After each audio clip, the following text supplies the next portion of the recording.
지금부터는 한밤중 기습적인 비상계엄 선포 사태 이후 정치권의 긴박했던 대응을 하나씩 짚어보겠습니다. 먼저 야당의 움직임입니다. 야권 6개 정당은 곧바로 윤석열 대통령이 헌정 질서를 뒤흔들었다며 대통령에 대한 탄핵소추안을 발의했습니다. 이번에도 관건은 여당 의원들의 이탈표 규모, 즉 친한동훈계 의원들이 이런 비상 상황에서 무엇을 선택하는가에 달려있을 걸로 보입니다. 정상빈 기자가 보도합니다.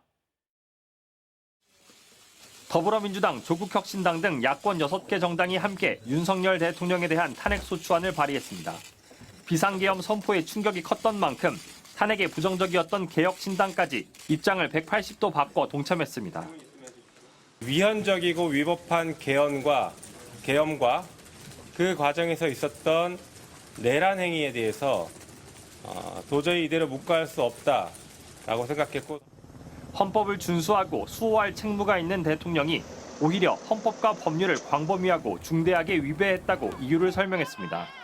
이번 비상계엄이 실체적, 절차적 요건을 전혀 구비하지 못했다고도 지적했습니다. 국가 비상사태가 아닌데도 계엄령을 발령해 계엄 요건을 갖추지 못했고 즉시 국회에 알려야 하는 헌법 규정도 어겼다는 겁니다. 특히 경찰로 국회를 봉쇄하고 의사당까지 계엄군을 투입해 국회의 계엄령 해제 요구를 막으려고 시도한 건 내란 행위라고 거세게 비판했습니다.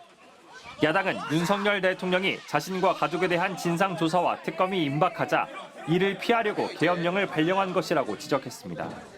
상식적이고 논리적이고 이성적인 판단을 하는 상태에 있지 않은 것으로 보이는 대통령이 우리가 상상할 수 없는 또 어떤 대응을 할지 걱정됩니다.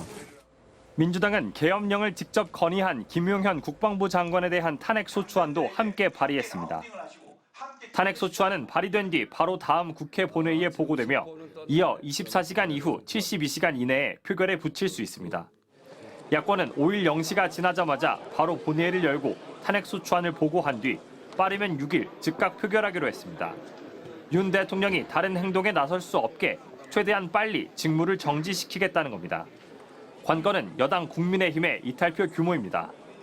대통령 탄핵소추는 제적 의원 3분의 2, 즉 200명 이상이 동의해야 하기 때문에 야권 192대 여당 108의 현 국회 구도에선 국민의힘 이탈표 8개 이상이 필요합니다.